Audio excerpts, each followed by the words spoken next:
सिर्फ दूसरे की नज़र में फैंसी होने के हिसाब से डिसीजन मत लेना।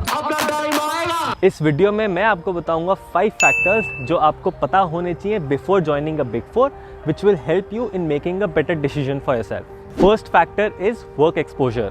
वर्क एक्सपोजर ऑब्वियसली हमारा मेन क्राइटेरिया होता है, बिकॉज आर्टिकलशिप का पर्पस ही चीज़ों को सीखना होता है। ये फैक्ट है कि बिग फोर में रोटेशन का सीन बहुत रेयर होता है and through out your training आप एक ही फील्ड में स्पेशलाइजेशन करते रहते हो। नो डाउट आप उस पर्टिकुलर फील्ड में बहुत नॉलेजेबल हो जाते हो एंड उससे रिलेटेड बहुत कॉन्फिडेंट होते हो। तो क्या ये अच्छी बात है या बुरी बात है? ये डिपेंड करता है कि तुम कैसे इंसान हो। अगर तुमने अपना मन बनाया हुआ है कि नहीं मैंने तो टैक्स में ही जाना है या मैंने तो ऑडिटिंग फील्ड में ही जाना है, then definitely it is good for you. But if you are that kind of a person who wants to explore various fields and then decide, तो भाई फिर अगर एक ही फील्ड में फंसे रहोगे तो बाकी फील्ड्स का एक्सपोजर कैसे होगा? तो इन दैट केस फिर तुम्हारे लिए बुरी बात हो जाएगी।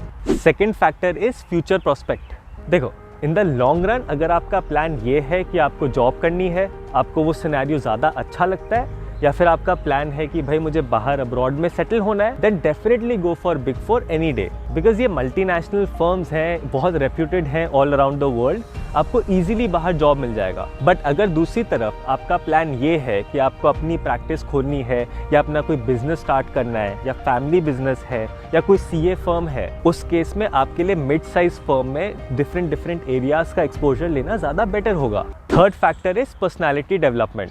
क्योंकि बिग फोर्स पे strict corporate culture, professional culture follow होता है, तो डेफिनेटली वहाँ पे पर्सनालिटी डेवलपमेंट की अपॉर्चुनिटी ज़्यादा होती है। Personality development and grooming improve करने का जो स्कोप है वो काफ़ी ज़्यादा होता है। Time to time different activities होती हैं, सेमिनार्स ऑर्गेनाइज होते हैं, which is a very good thing. तो उससे आपका जो स्पीकिंग कॉन्फिडेंस है, लोगों से इंटरेक्ट करने का कॉन्फिडेंस है, वो बहुत हाई हो जाता है। Plus you get to work with big clients also. But if you go for a good mid size firm, वहाँ पे भी आपको अच्छी अपॉर्चुनिटीज मिल जाएंगी to improve your personality. Fourth factor is working hours. अगर तुम उनमें से हो who is looking for balanced working hours, जहाँ पे तुम साइड बाय साइड अपने फाइनल्स की तैयारी भी कर सकते हो, then going for big four won't be a good idea.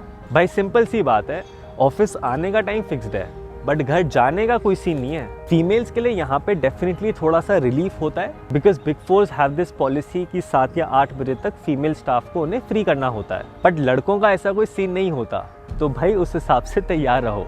Peak working season में तो भाई लेट नाइट सिटिंग करनी ही पड़ेगी। प्लस कमाल की बात यह है कि भाई बहुत बार बिना काम के भी ऑफिस में मजबूरी में बैठना पड़ेगा।